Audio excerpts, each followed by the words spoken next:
Cannabis Broadcasting Group here at cbgtv.com.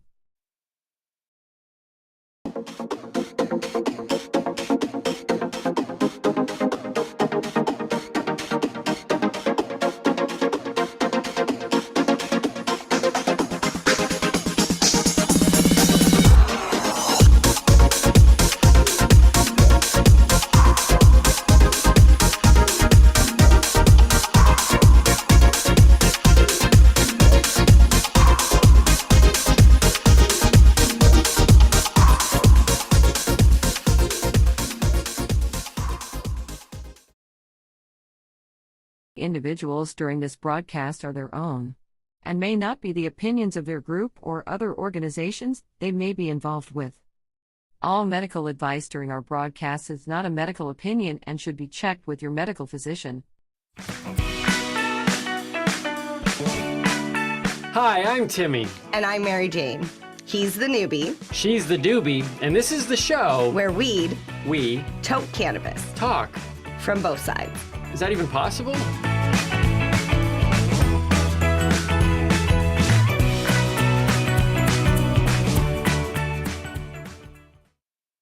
This podcast is for adults only, should not be used as a meal replacement, and may contain nuts.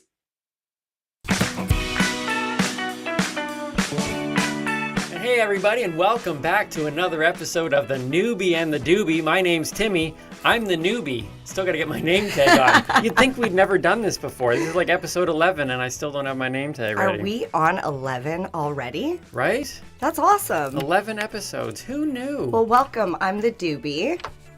There we go. She's already got her name tag on. Yes, I am prepared. I was a Girl Scout, and that was the, be prepared. I feel that the best way to be prepared is by going right to the last minute and then jamming everything I need to know for an episode in that final minute. That's how I get gray hair. I don't do that. That's why you've got the red hair.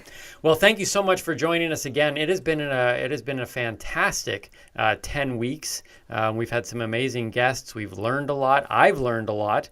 Possibly you've learned a lot too. I mean, this whole show is about learning, really. It's about bringing two cultures, me being a non-consumer and you being a consumer, and bringing those two things together. So hopefully you've learned as much as I have as we've talked about cannabis from both sides. Absolutely. I learned a lot about flags and pop culture. There was a lot of movies and TV shows that I learned that I had no idea about. As much as MJ likes to bring cannabis into the conversation a lot, I tend to lean pop culture. So I don't honestly think you could have one without the other. No. I think it was like pop culture was created from a lot of cannabis consumption. Yeah, I would agree with you. In fact, you have sat me down to watch a lot of movies. Oh my goodness! I could not believe you had not seen Dude, Where's My Car? We just recently watched Dude, Where's My Car? Now I'm going to be doing a cinema review on Dude, Where's My Car? Not on this episode, but in a future episode. That was a trip. Yes, I said, you don't know what the continuum transfunctioner is, and he was like, no. I do not. Well, there is a reason why we are sitting here today, decked out in red and white. We always have our flag here on the side. Yes, but, for those that are not Canadian or who live under a rock, this is the colors of Canada, red and white. I have never understood the living under a rock concept, because if you're under a rock, I guess you're not living. Dead. That's so true. Even if it's a light rock, like if you're like, because you have to be so unless thin. You're the rock. I could live under the rock. Nice. Yes. Okay. All right. We want to do wrestling? Want to do wrestling? Because I can do wrestling all day. Oh, John Cena all day. No. Yeah. Steve Austin, Stone Cold, Hulk Hogan, The Rock. Number 1, 2, 3. Then we throw in the Heartbreak Kid. This is a whole different thing for another day. We'll do a top 5 another day. Yeah. See, some things are just triggers for me, though. Like you pick. That's true. All you got to do is say. It's my fault. I knew that. That's one of our problems, is that we know each other too well. Yes. But we are wearing red and white for those who aren't from Canada. Canada Day is going to be coming up 2 days after this episode airs. Yes, July 1st. July 1st. And for the record, let us just say this. There is a lot of people that are riding this very fine line of people not for Canada Day and people who are against Canada Day.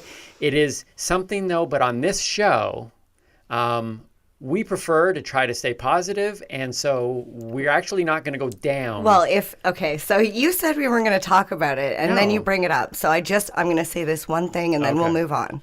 I believe there is something to being Canadian, and I feel like as a Canadian, we need to look at everything that's happened, not just in the past year, but in the past, in our history, and let's try and right those wrongs. And that, to me, is the Canadian thing to do. So however you choose to celebrate Canada Day this year, let's hope that you look at the positives, because I love Canada Day. I call it Cannabis Day. Oh, Cannabis Day. Okay, this is why I have a little cannabis flag right here on my thing. And I just, see, I'm like shaking. I'm like, I don't want to say the wrong thing. I didn't want to get in. It's a very touchy thing, and as much as we are hurting right now, I think we need to do the Canadian thing and stay positive and make change and move forward, so that way we actually can celebrate the way we used to, with big barbecues and huge celebrations and fireworks. Like I'm celebrating this year that Ontario has finally decided to allow stage 2. On June 30th. So effective July 1st, you can go hang out with 24 other people outside. And I don't even know 24 other people. So like pretty much everybody I know is welcome to come to my backyard barbecue. But so that's all I'm going to say about that. No, and absolutely. And here's the thing. I think that's we need to look at the past, not erase the past, not trivialize the past, but we are in the present, and it's always about going, let's learn from past, let's move forward, and let's make the future better than the past. I mean, I think that's all we can ask for as human beings and as organizations, as countries, is that we are always constantly going, how do we improve? And one of the reasons why we do this show is because of wanting to do that, wanting to have a better conversation, wanting to have a conversation, wanting to bring a couple worlds together that has misunderstood, Yeah, we want to talk about serious topics, but do it in a manner that's fun. Yeah. So that being said, we want to learn. We want to both learn. We do. And that's what I think we need to do across the board, is just be in a desire to learn. Agreed. So let's do that. And it would be painful for me not to mention this particular thing. Okay. As a Canadian, as a hockey fan, my Toronto Maple Leafs were eliminated quite a while ago from the playoffs by the Montreal Canadiens, who at the time of this taping, they are going to be playing in the Stanley Cup Finals, which breaks my heart. As a Toronto fan. Okay. They are going to be facing the Tampa Bay Lightning, and by the time this airs, Game 1 will have already taken place. Okay. And I would like to say right now that Tampa Bay completely and utterly demolished the Canadiens last night. I hope not. Like, you're going to choose an American team over a Canadian team? Because it wasn't Toronto? That's a debate right there, because I don't think we should get into that. Is Montreal even in Canada? I think Canadian teams were all eliminated long ago. Okay, so on today's show, it's just controversy. I can't believe you said that. Out of all the things you could have said wrong.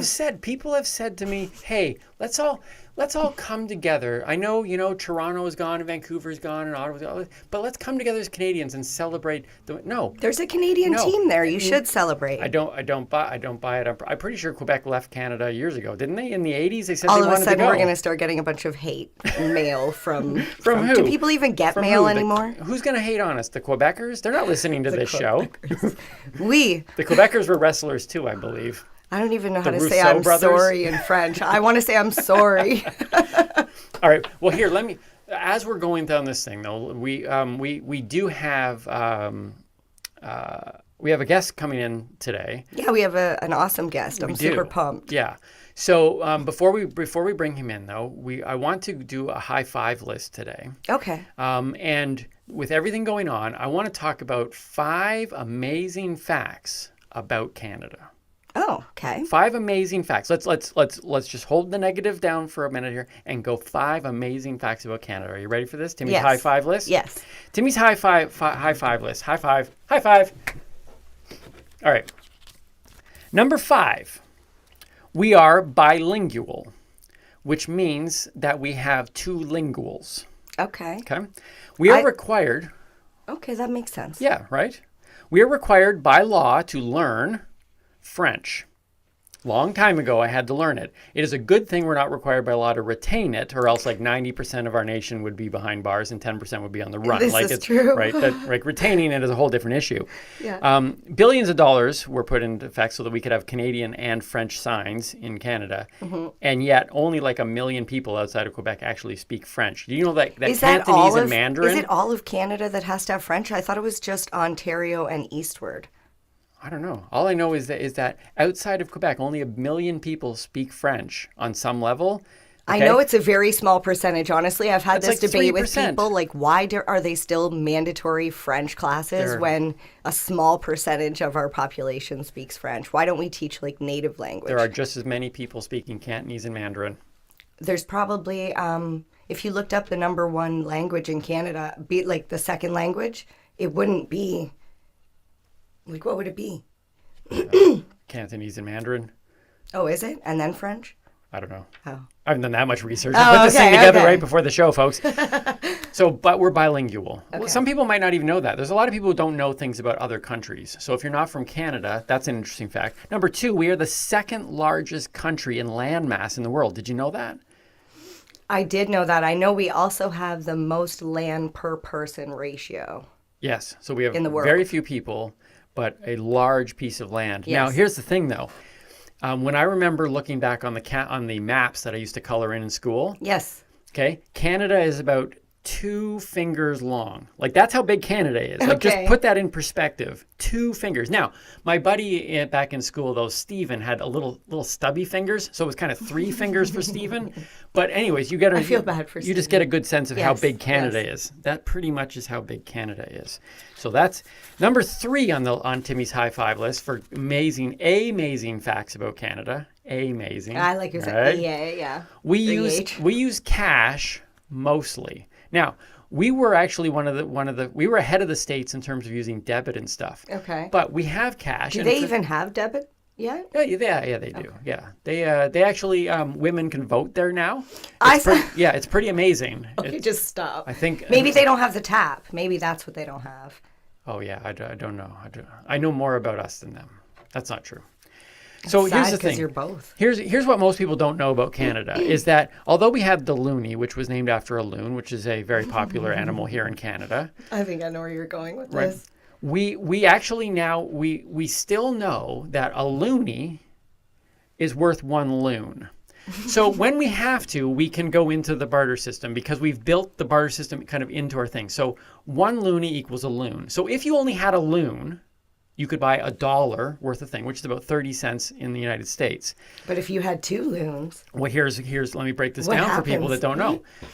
True facts, if you have 2 loons, you can buy 1 elk. If you have an elk and I a thought it was a beaver, tune. you can buy a bison. If you have a bison and a bobcat, you can get 2 mooses and 2 tickets to see Celine Dion.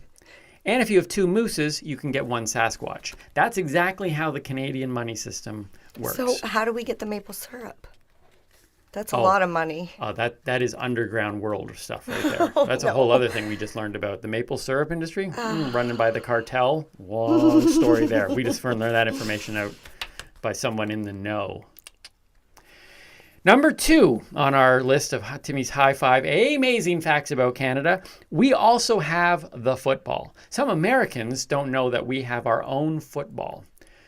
They have the NFL, we have the CFL. In fact, the only differences between these 2 leagues is the fact that ours has a C before it and theirs have an N. That's pretty much the only difference. Well, and we play in Canadian cities. But other than that, they're pretty much So the why same. aren't they called the UHL? Why? Oh, because of the United. Yeah, What's the the H United- for? It's football. What There's is no the H H for? There's no H in football. How do you spell football? I don't know. Actually, there are a lot of differences. Here's the thing. You want to know it? We have a bigger ball. we have a wider field, we have bigger end zones, we have smaller, quicker players. Like That's we have, a lot of differences. Yeah. You said it was just the letter. Yeah, I know, and we pay our players in elk. Like it's a whole different ball game. Which we learned is less than bison. Right. Okay. See, you're picking this thing up. But I don't. Please, let's not forget the good pun that I just did. That's a different ball game. I want to make sure that's noticed because we're also very good at puns in Canada. That That's ball actually just a flew fact. right over my head. And our number one amazing fact about Canada: we fear no one. Let me just explain this. We sent a message years ago down to the States. We marched down there en masse and we burned their White House to the ground. I just learned It's in the about history, that right? too. It's in the history. Look it up, I Americans. didn't believe it. We went down there and said, we're not taking this anymore. We burnt it to the ground. That's why it's white now. They had to paint it white, okay? Now, no one bothers us. There isn't anybody in this world that wants a piece of Canada. That's And why, they think we're friendly. well, that's why we're so chill. Because we have nothing to fear. We sit back, we drink our beer, we watch our hockey. Because who's going to want to mess with us? Because they know if they mess with Canada, we're going to get ourselves up out of our comfy chairs. We're going to walk down to your country Our and lazy burn boys. your White Houses down. I don't even know if they have White Houses, but that's the message we sent. It doesn't matter, I guess, the color of the house. We're Hey, coming. The reality is that if people want to attack Canada, the reason why we don't ever, they say, what if America attacks you?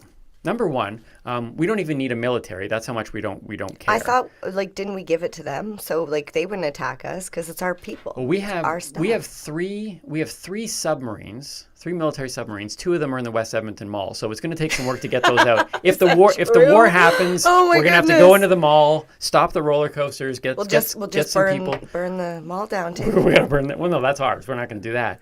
But here's the thing: if we attack the States, if we wanted to go down there and attack the States, we could hit a major city within, like major cities all over the place. Which we wouldn't do. We wouldn't do, just hypothetically. But if they wanted to attack us, we don't fear it because if they come up here en masse, It's too cold up here. if they miss one of our major cities by just this much, they're up at the tree line. There's nothing in between, right? That's so true. you better be pinpoint accurate if you're going to be coming, right? But that's the thing. We're all in like clusters. There's like Toronto, That's right. Ottawa, So- BC. There's nothing like in between. I know. So there's some amazing facts about Canada that a lot of you probably didn't know. I hope you learned some of those true or untrue facts about Canada. Untrue, true. It's Timmy a very just did gray his area. research before the show, so It's just some stuff I just came up with. Yes. If you're relying on this show to teach you truth, I think you said on a previous show, this is what we like to do. We like to have a little bit of fun and spout off some facts that may or may not be true. But these actually are true. What I'm yes, what what I'm you gonna usually say is true. Yes. I'm full of lies. I Yes. make a living off of I lying. spent a lot of time on my cards, so. All right. Yes. So let's do word of the week. Okay. And then bring in our guest. All right. So the word of the week is flower. Not flower. It's just flower. Flower. Yes. Also known as buds or nugs. It's the sticky resinous nugs. part of the plant. It's the most familiar form of cannabis that most people think of when they think of weed. It's the buds that they break up and smoke or bake, or, it's basically the beginning. Right, yeah. There's 99% of the trichomes found in the buds. Okay. That's why they're so sticky. The trichomes are there to protect the plant as it grows. So that's the stuff when I pick this up and I'm like it makes my fingers Exactly. It's the So, worst feeling in the world. If a bug were to land on that plant, yeah. it's the plant's way of protecting the flower. And the purpose of the flower is to pollinate, germinate, and then seeds and then reproduce. But if there's no male pollen, you just get these really nice buds that don't have any seeds in it. Gotcha. Yeah. So basically, if you're going to do butter, oil, distillate, any sort of concentrate or extract, you start with the flower. So that's where it all begins. That's where it begins. Flower power. Yes. Flower power. Excellent. You know what? See, that's the thing. This is what I'm learning on the show. You would think that word of the week and using the word flower would be something like, well, flower, everyone knows what flower is. But I just learned something today. You would be really surprised because flower is not a generally known term, even within the cannabis community. okay, the community, yes. But for like my dad, if I were to say to him, he's been smoking his whole life, be like, Dad, did you grab any flour this week? He'd kind of be He would like, what think are you to bake talking bread? about? Maybe. Yeah. Yeah. Okay. All right. Yeah. So it's buds, it's the nugs, it's the sticky icky. But it's also called the flower. Ooh wee. Yeah. I think it sorry. sounds so. It A little bit of sounds so Snoop nice. there. The flower. The flower. It is prettier. But when the Ontario Cannabis Store talks about the different types of cannabis products like topicals, edibles, flower is what they refer to as the dried bud material, and it can be in bud form or it can be milled, like busted up. That they sell it. Yeah. All right. The more you know. The more you know. The word of the week, folks. All right. So, shall we get ready to bring in our guest? Yes, I don't want to take any more time because I'm super excited. Our next guest is well known within the cannabis community. The first time I met this person was at Kelly's Green Lounge at some event because she has like so many awesome events. And they were there with some food. And I love food, good food. And I instantly fell in love with their stuff and their personality. And if you don't know this person yet, I'm being very secretive, I know, right? If you don't know this person yet, You see, and you're I also am talking so as if happy. there are like lots of them. I am so happy to introduce the Stoner Chef, Danny Raposo. And here he is, Danny Raposo. Welcome to the Noobie and the Doobie.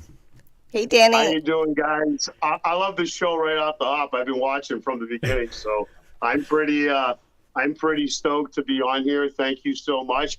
But can I touch off on what you guys were talking about 2 minutes ago? Absolutely. And where it really starts. You said that all the gooey, icky buds and stuff like that. That's where your medicine comes from. Really, it doesn't start from the bud for your concentrates and stuff like that. Where it does start from is seed, right? So once you take that seed and germinate it, it has roots. So it goes from a seed to a root. So really, the root of the plant is the brains that produces the beautiful buds and sticky trichomes and cannabinoids and all the goodness that we need to extract from this plant to heal people, right? So it really starts from a seed. That's why most of my stuff is seed to plate, right? Because I know I'm taking it from a seed and I'm bringing it to the plate, right? So, hi, I'm Danny, by the way, guys. See, I absolutely love that you touched on that because as we said that, I'm like, it does go deeper and it's so true. I love that you do seed to plate because you touch on all aspects of the plant and you know where it's coming from and you know the end result, right? Well, that's the most important thing. See, I learned very long time ago when I started to get off the bullshit fucking pharmaceuticals and shit. I just swear, right? Absolutely. Yeah, you be you. Okay, fuck shit.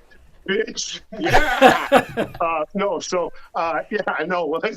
So when I got off the drugs, which I call drugs now, it was the other way around for me. I'm old, so basically, cannabis was drugs back then.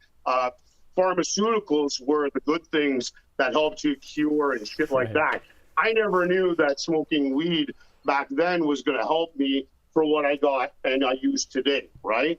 It took me a little longer, to get into the cannabis. I've been doing this for about 12 years now, feeding myself. But during the 12 years, it took me about 3 years to go completely clean off the pharmaceuticals, right? So I started to do a lot of research on how it started, right? So for me, right, before anything happened to me, and where I am today, right? Like the Master Chef stuff, the Dragon's Den. I was already doing cannabis for myself, and it helped. It was just because of a friend recently that passed away. My sous chef, Steve, he was the one who gave me a cookie, and I was on countless amounts of pharmaceuticals and abusing them, of course. Life was shit. He gave me a cookie, man. It knocked the fucking shit out of me, man. Like I was fucked. Like I've never been so fucked in my life. So basically, I said, what the hell is that? He goes, oh, it's just weed butter. And my dad makes it. And I'm like, get at it. I said, never again am I going to do that. And literally, the next 3 days, I didn't take any of my pharmaceutical pills because I didn't feel any fucking pain. So I was like, in my brain, I was thinking, okay, well, if I can do that and kind of just measure where I gotta be on the tablespoons of potency and shit, I think I can work. And that's pretty much how I started in this cannabis journey of mine to get off pharmaceuticals. Like I said, it took me 3 years, and it was a horrible 3 years getting off the pharmaceuticals. But I just kept on increasing. Instead of taking, let's say, 6 perks and all these other things, I would take, 3 perks and a bunch of like 2 100 milligram cookies or something, right? So it would kind of balance off the perk instead of I eat the cookie, right? So then I just kept on eating cookies and cookies and cookies. I got fat, right? See, I guess it's awesome being a chef because you know the different ways to administer and what foods you can infuse. And yeah, of course, it's but anybody can do it. I mean, we're in the YouTube age right now where you can Google or YouTube and watch whatever you want to make or do. So I mean, you can literally get a recipe off YouTube and just exchange the regular butter for cannabis butter. You know what I mean? And if you know how much your butter is that you're making, like if you're putting an ounce in, sort of, let's say, you know what you're getting back out. If you have a tester or something, you'll know what the percentage is. At least you can kind of weigh out how much is what in a tablespoon, right? So yeah, see, that's the dangerous part, right? For me, it's like I do the calculations, and Timmy knows how awesome I am at math. That it's dangerous, Danny. I'm like, and how much is that? Like, you always try small bits first to try and figure out.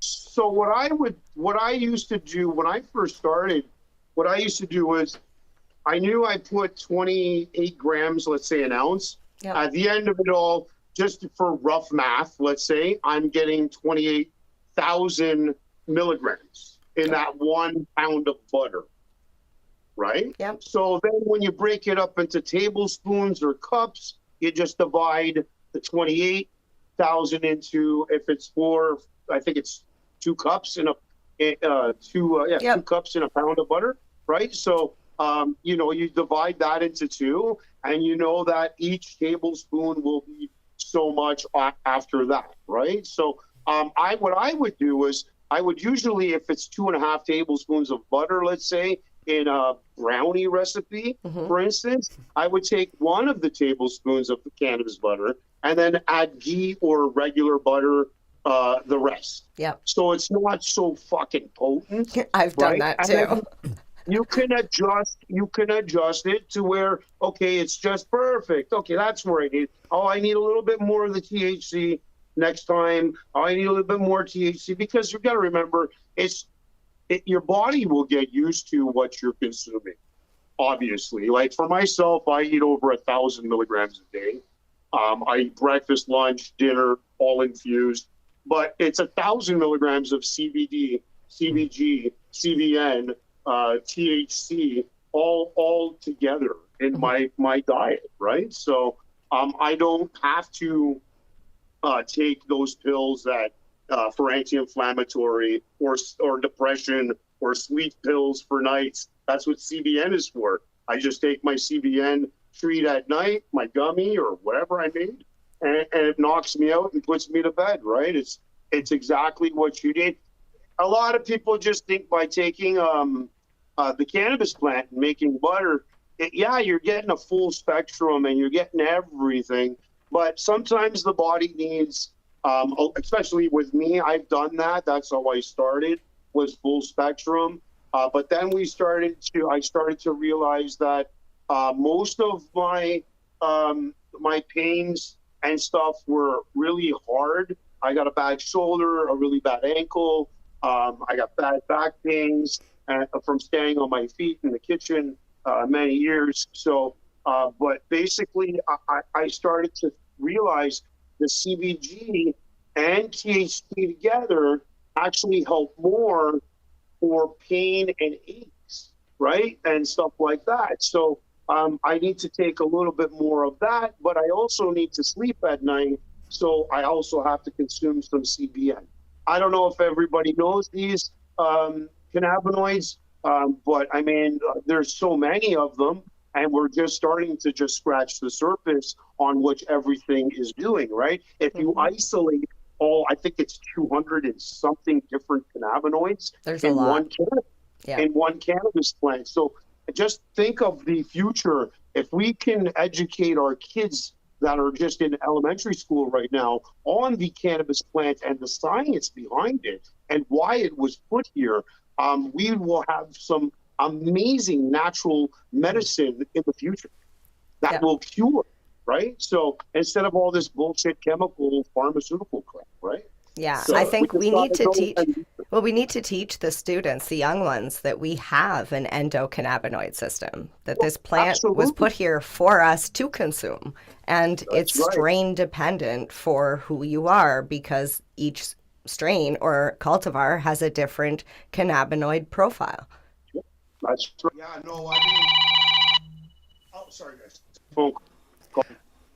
So basically, I mean, for myself, once I was doing all that and got my regiment going, it was quite easy for me to stay off the pharmaceuticals. And it's been probably about 10 years now that I've been pharmaceutical free. And which that is awesome. Like I said, I went through all the Master Chef stuff. I had a license for cannabis back then, a prescription from the doctor for cannabis, and they wanted to know what kind of stuff I was taking while I was on the show. So I got my doctor to write a letter stating that I only do cannabis, and they said, well, that's not allowed. And I said, but I got a prescription, and they said, no, what other things can you take? So I went back on my anti-inflammatories and stuff, and Percocets and shit while I was on the show, kind of a little bit of a withdrawal until one of the cast members out of the 16, I'm not going to say what name, but we all know who he is. Oops, sorry. I said he, so. But yeah, he was smoking a joint, and I'm like, hey, bro, we're not supposed to do that, because I was told I can't. So give me a choke. Yeah. I smoked a joint, and I said, you know what? Fuck it. I'm going right to him and said, hey, man, if other people are smoking dope here, I got my fucking license and I can't. I'm not doing this fucking pill shit anymore. So my son brought me a pound of fucking weed. I was there for 8 weeks. So away from my family while I was doing the show. Because obviously it's pre-recorded, it's not live on CTV and Bell Media. So basically, I mean, yeah, I that's how it started for me. And then once I got off the show, I kind of went on my first food truck venture, Big D's House of Munch, went to Dragon's Den, ended up landing Michael Weckerly from El Macombo and stuff like that. He was my partner for 3 years. And then the Wahlburgers ended up taking possession of my trailer, and now it runs as a Wahlburger. And so now from there, I couldn't do anything for a little bit of time because of the food thing. Mm-hmm. So I started to turn under Munchalicious Medi Meals. So it wasn't my name. It was actually a company where I started Munchalicious, and that was food. So the first thing I really did when I first started in the industry, probably about 8 years ago, was like salad dressings and stuff like that. Because I mean, I know gummies and cookies got me fat, so I needed to figure out a way how to take that sweetness out, lose the weight. So I started to eat healthy salads, and I started making salad dressings and dips for carrots and celery, just to kind of consume as snacks. When I had a pain, I would go to those little carrot sticks and make a Caesar dressing from scratch, and I'll just add in my oil with while I'm doing the emulsification in it, right? And perfect, done. So I'd eat the whole thing and I'd be fucking fine, right? So yeah, that's actually really smart in the dressing, because that's the number one problem with people that have to eat their cannabis, other than if they put it in a capsule, right? Because you eat all this, and generally it's sweet stuff. It's cookies, it's gummies, it's brownies. Yeah. So see, that's, I mean, I do all that stuff too. Because people ask for it. Oh, they're good. They want the brownie, they want the caramel popcorn, they want the candy, cotton candies, and unicorn poop and all that other crap. Oh, I seen the unicorn poop. I was like, oh, I need some of that. It's really, really potent. So it's an actual spun distillate candy that's flavored and pressed like hard. So you can just take a little piece and eat it, and you're probably getting 100 mils off of it right away. So it's for the heavy hitters. It's like lick it and you'll be good. Yeah, it's good. I'll send you guys some so you can try it and review it on the show. Just get a hold of Johnny. He's sitting there. He's taking notes anyway, Johnny, next to me. Hi, Johnny. Hi, Johnny. So Danny, obviously, so cannabis wasn't a big part of your life growing up. Basically, I don't know how old you are, but... I mean, I'm recreationally, probably. I'm 48. Yeah, I was a fucking stoner back in the day. Yeah, I smoked joints, did mushrooms, popped acid, among other things. You know what I mean? Like, but you didn't. You does it. Don't tell me you didn't, because I know you did. So. Well, I know you're not wagging your finger at me. But you didn't. You just didn't understand or see the medical use of it. None of us do. Yeah, like I never. I mean, really. I mean, my brain's 1,000 miles an hour every day. So I mean, yeah, I smoke cannabis kind of to slow it down. But I was fucking young and stupid back in the day. I didn't fucking know that cannabis was going to be like a medical thing, right? So we all smoked our joints back in the day, right? So I just thought it was until I ate two different things. You got to remember now, people. Mm-hmm. You smoke a fucking joint, you get stoned 5 minutes later. You eat, and it's not 5 minutes, by the way. It's about 45 minutes. So don't think, I just ate this whole fucking cookie and nothing. And then we'll eat 3 more. I want to add, Danny's stuff must be good if it's hitting you after 45 minutes, because they say on average 2 to 4 hours you should wait after consuming an edible, just in case. Like, Danny, you remember when you used to take that acid or mushrooms back in the day, and I'm not feeling anything, and then you pop another, and you're like, all of a sudden the wave hits, and you're like, oh shit, what have I done? You're on a cruise for 3 days, right? So, but yeah, I mean, for myself, like I said, it's easy. My stuff is all tested. I don't screw around. I'm dealing with patients on a daily basis. So I need to make sure that each piece is actually that amount. So we get our stuff tested all the time. Our batches are pretty much, our recipes have been sent out, tested more than 3 to 6 times, and they all come back the same. So we know the recipe is actually certified. That's the way we follow it. And then it breaks down into 1,000 pieces. Let's say that one recipe, we know each one is 10 milligrams, for instance, right? And it's blended perfectly. We do everything from scratch. As you know, I use everything from the roots to the stems to the cannabis flower leaf the big fan leaves. We take those, we decarb them. I make my own cannabis flower. Yeah, so decarb. When He you learned decarb, about that the other day. He's so excited. That was MJ's word of the week so last episode. When you're doing full like cannabis, like the actual full spectrum, you need to decarb so it opens up all the cannabinoids and activates everything, right?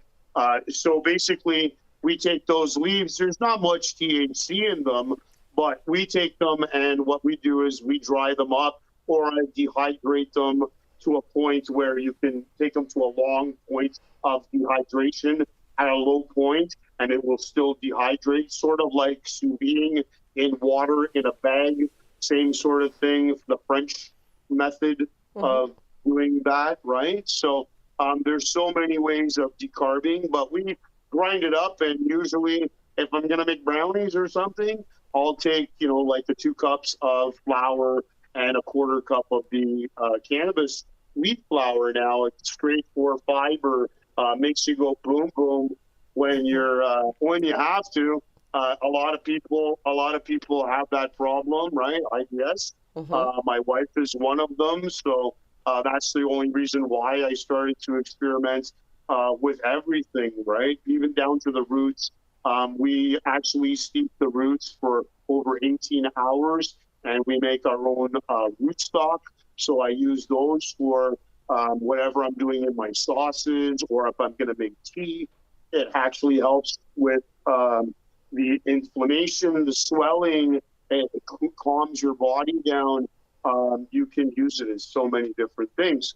The stalks, we usually dehydrate them until a point where we can grind them up and use them in Natalie Sophia is my girl. She is. I love Natalie. Hey, Natalie. Natalie at Tires. She just actually left here before we went on. You know what? I thought I liked houndstooth, but I have never met anybody who likes houndstooth more than I do. But Natalie, oh my God, I sent her a photo of a chair in houndstooth one time. I was like, this is for you. Yeah, she is. So when I first started going into the cannabis, like I said, when I started Munchalicious Many Meals, we met up years ago at High Canada magazine thing I was featured in, and that's how I met with her, and she gave me some of her stuff, and I was like, wow, and that was like 7 years ago, 6 years ago, something like that, I think, when I was first on High Canada magazine. So from there, we started talking, and then I was going to get into the body stuff, but why, when her shit was way more superior than mine? She actually knows what she's doing in the industry. So we teamed up together, and she's been with me from the beginning. Awesome. I love her to death. She's part of my team. She's my business wife, as my wife would call her.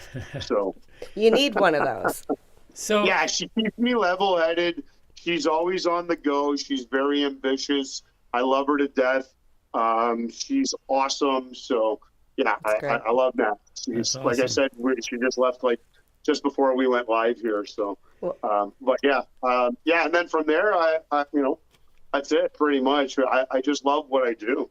I love helping people. So once again, I have to have all my stuff tested. Has the love of food always been a part of your life, though?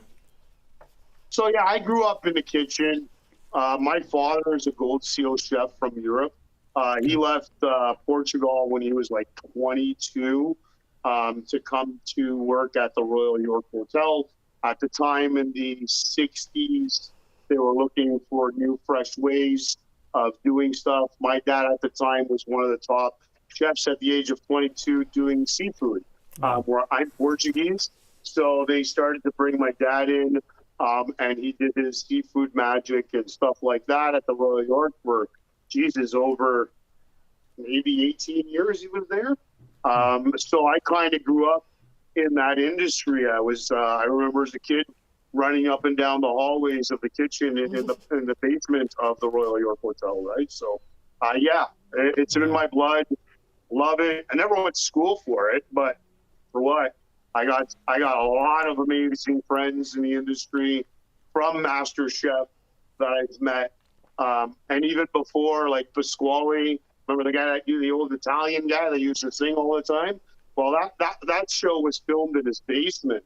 And he was good friends with my dad. So we used to go there when we were kids and watch the show and stuff. So I've been around this for many years. I love it. And it's not work for me. No, I just love what I do. Some of the most successful people I know in multiple industries never got the education. I mean, some of the best ways to learn is just by doing it and doing it and doing it. And so I'll be right on the truth right now, and I'm telling you this is true. I got my grade 8 education. That's it. I never graduated. Grade 8 education. That's it. I didn't want to go to school in high school. My dad was a strict fucking pork chop. Yeah, no one go to school. Okay, no problem. I was thinking, yeah, I'm gonna fucking do nothing, bro. Tomorrow I had to go for a ride on my motorcycle, right? Oh yeah, fuck you. 5 o'clock in the morning. Let's go. Where are we going? Potatoes. Let's go.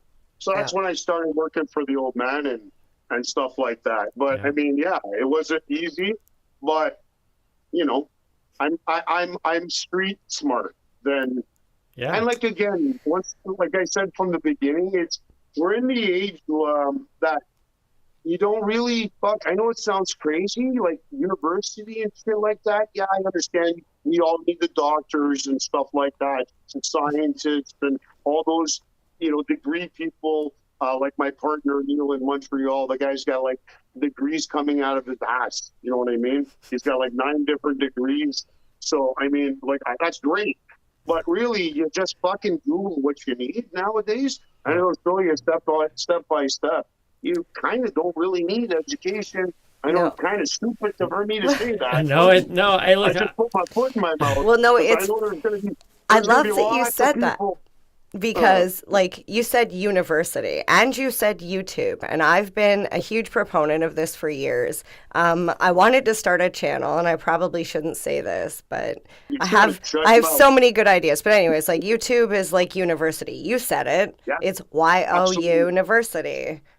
I think you learn everything from there. Too, right? Like, he went to school. I think Elon Musk went to school. He's got fucking huge education and shit like that, but he's like, well, I really don't need much education. Why? When I can hire the fuckers that have the willing and brains to do it, and I'm going to make the millions. Now, that's one smart motherfucker without all that education. You just need the money. I homeschooled. You know where I can get some? I tried planting trees, but they don't work. Right. I actually homeschooled my 3 kids, and we got a lot of flack when we started. So we were doing it before the government said it was cool now, right? And we got a lot of flack because they were so concerned about, you're not a teacher, how are you going to teach them? And the resources that were available even 15 years ago were outstanding compared to now. I mean, you can get everything you need to know. But my important thing in teaching my kids were I want them to be able to read, write, and communicate. I want them to be able to do basic math. None of them, they're all artistic. None of them wanted to be doctors and write stuff like that. So it was like, make sure you can communicate properly. Make sure you can, keep a budget, know how to tax tip, all those things. And then do what you love.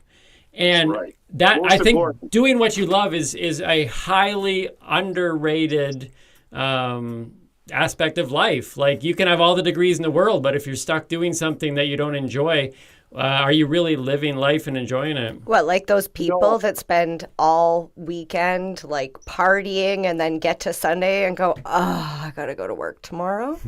I don't want to. I did that too for many years. Yeah. I think we've all done it. Yeah. I mean, it's life, right? Like, I mean, like I said, I wasn't a fucking angel growing up. I mean, I partied my ass off, and still lived life, because you got to pay bills, right? You got to go to work. Yeah. You got fucking insurance. You got gas for your car. You got to fucking eat.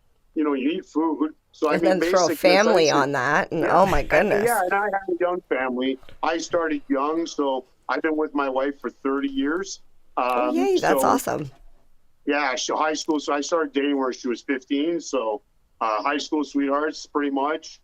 She finished everything, but I got 2 kids. They're both 22 and 21. So, I started young, so it was hard, right? Like I was never home. I worked my ass off doing high rise during the day and working restaurants and kitchens, Royal York at night and stuff at weekends. So, I mean, I lost a lot of time away from my kids growing up. So now I love it. Like, I mean, like that one thing you tell your kids is just make sure that decision you make on what you want to do in the future, you need to love them. Yeah.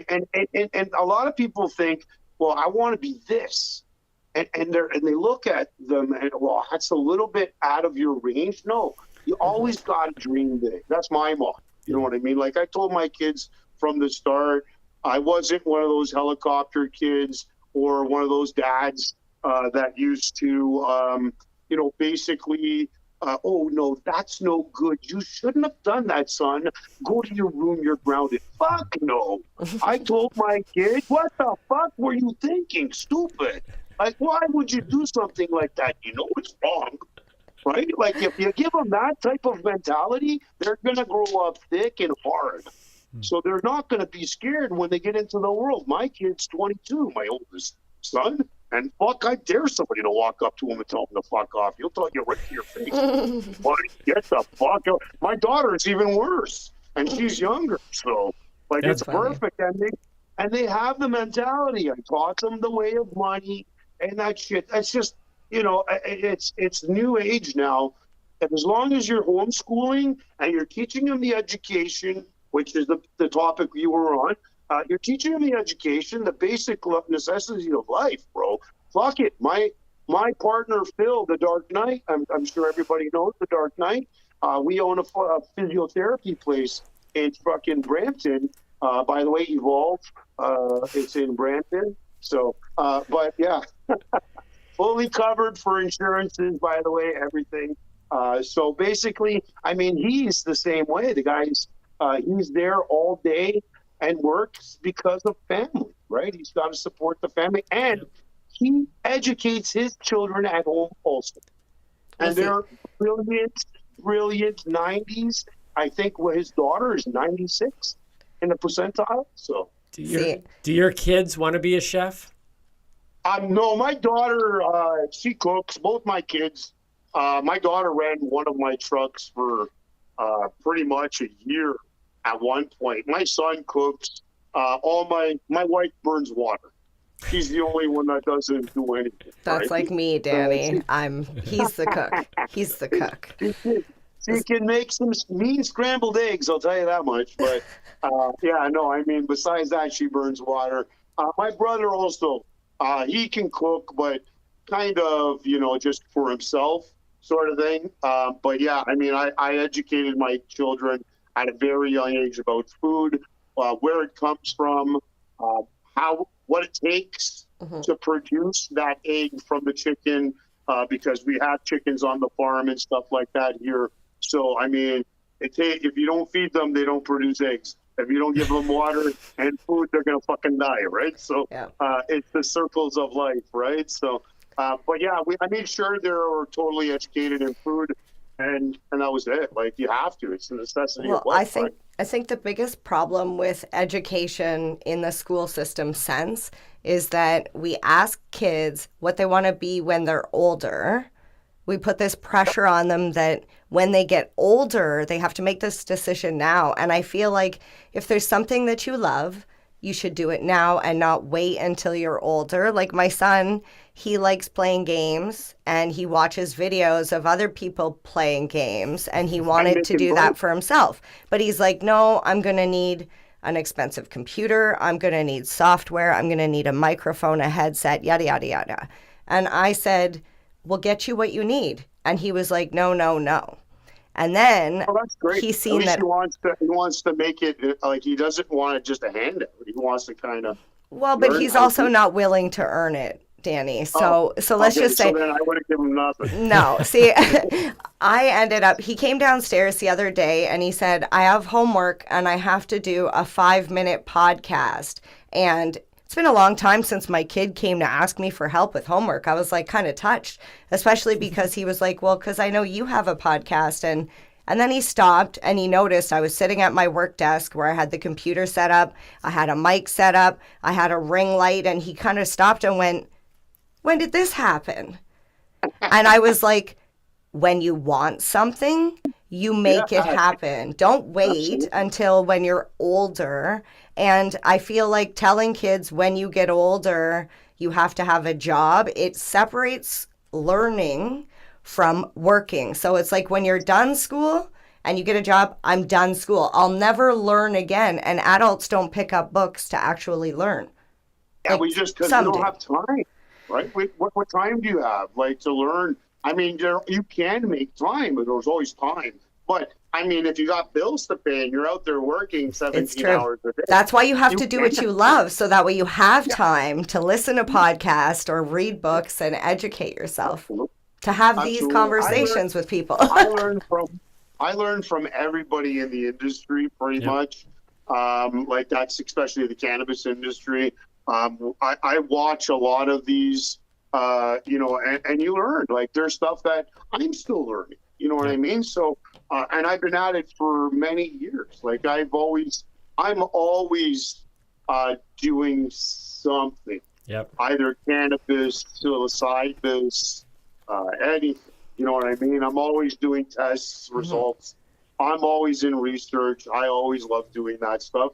Just because personally, if it can help me, I want to try to spread it to everybody else. And see, that's why I love you, Danny, because even when I was at Kelly's Green Lounge, I'm a low doser, and I was able to come and talk to you, and you were like, okay, so then this is what you should have.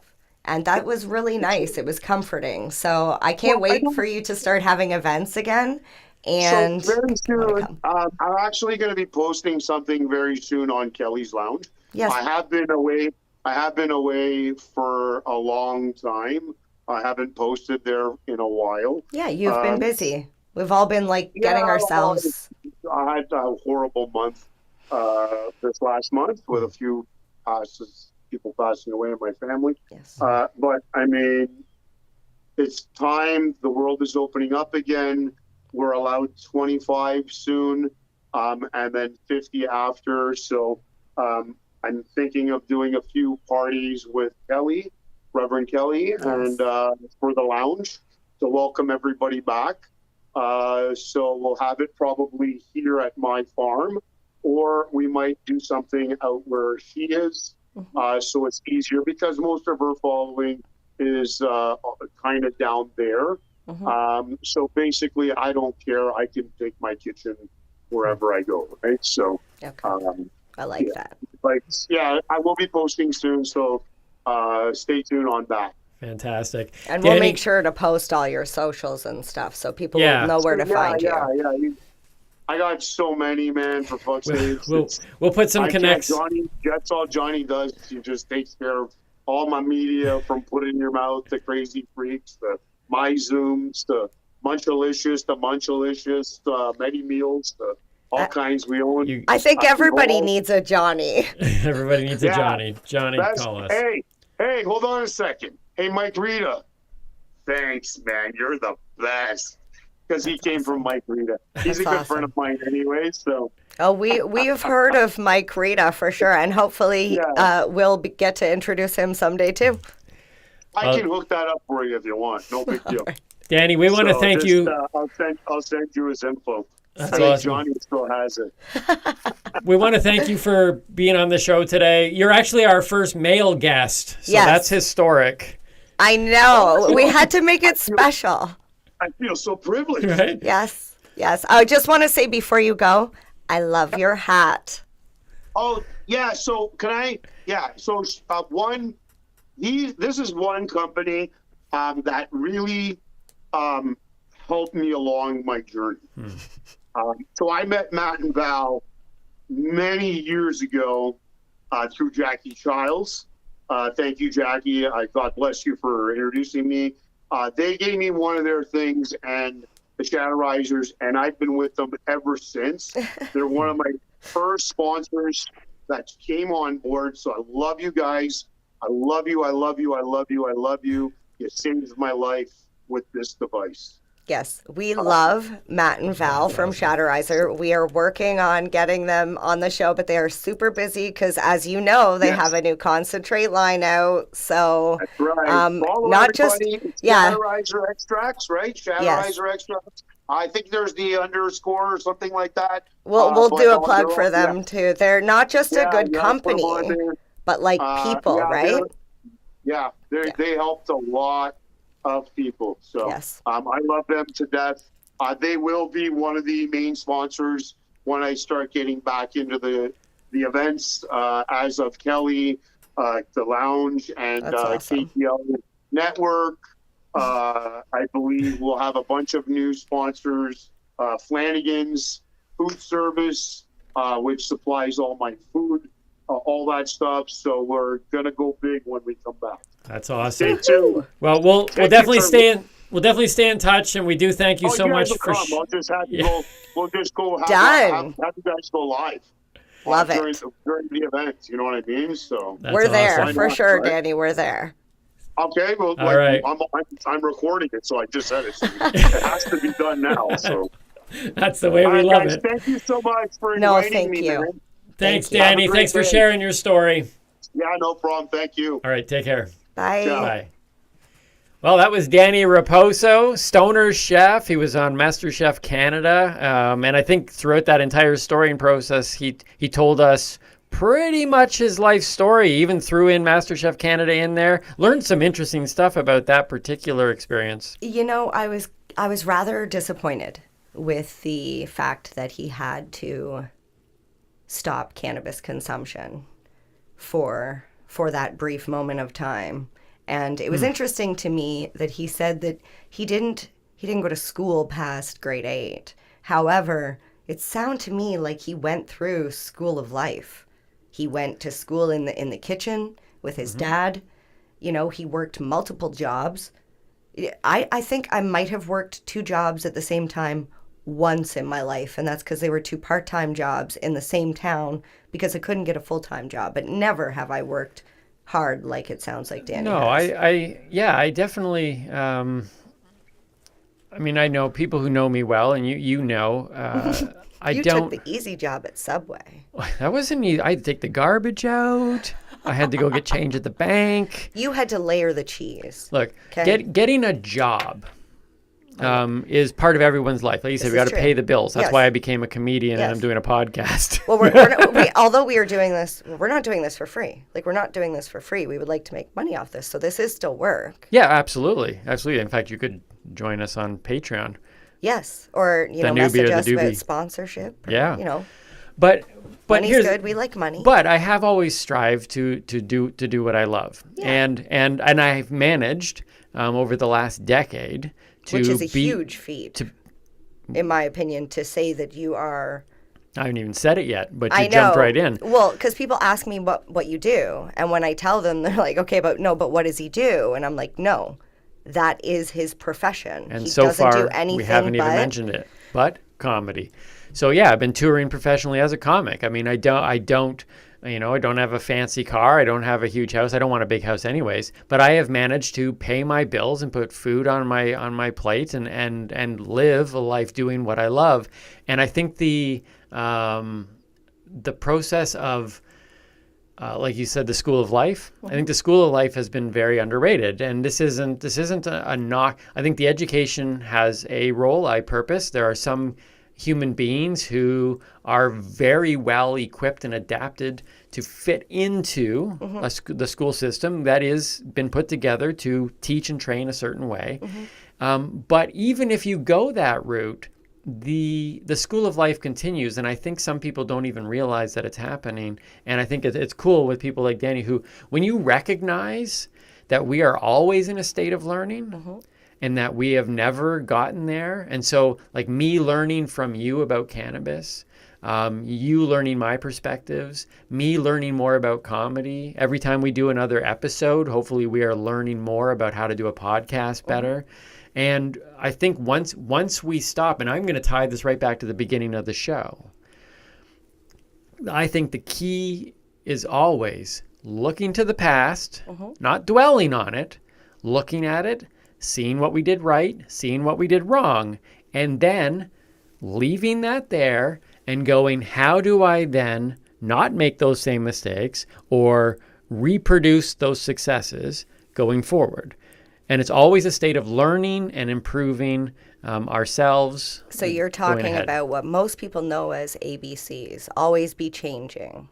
Always be, yeah. However, I believe it goes further than that. It goes A, B, C, D, F, A, B, C, D, E, F, Okay. G. Which grade did you go to?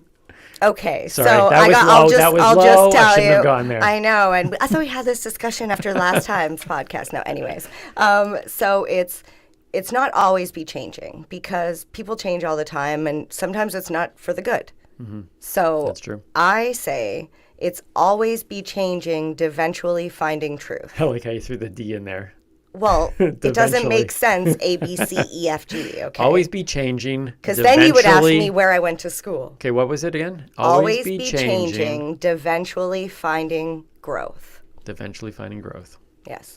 You need to grow. That is. Danny's story is a great story.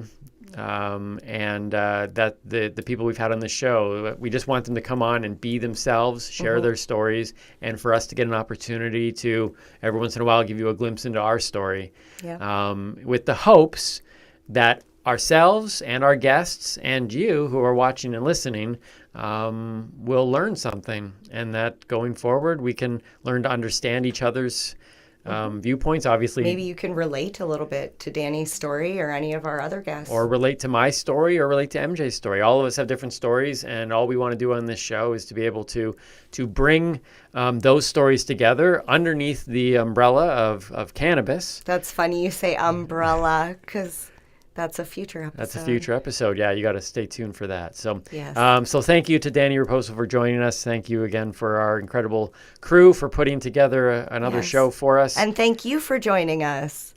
And Not thank you, but thank And you. And Kelly and Jimmy and Phil. They never said MJ. They never Oh, s- that's 'cause before your we name before wasn't we MJ leave, back Danny then. said he was on he knew what was his name? Pasquale. Pasquale? I actually knew the guy who played Pokeroo. There was no such thing as Pokeroo. He was a Pokeroo. he was a figment of our imagination. I used to I'd go to the polka dot shore or polka dot door. Okay, never mind. It's time to go. Okay, another debate: Snuffleupagus or Pokeroo? The best imaginary, Can non-imaginary we throw character Oscar the ever. Grouch in there? No, because he wasn't imaginary nor unimaginary. Are you serious? They were both imaginary? Yeah, only Big Bird knew Snuffleupagus until later on. Anyways, Really? long story. We've opened up so many cans of worms on this episode. Cans of worms. I don't think there was worms on that show. No. All right, let's close it off. Or this one. Except for these. I'm Timmy Boyle. I'm Mary Jane Baker. Stay lifted. You know, you would think show 11 we would have our ending down. Try it again. I'm Timmy Boyle. I'm Mary Jane Baker. Stay lifted. Nope. Nope, and keep on laughing. Cheers.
Broadcasting Group here at CBGT.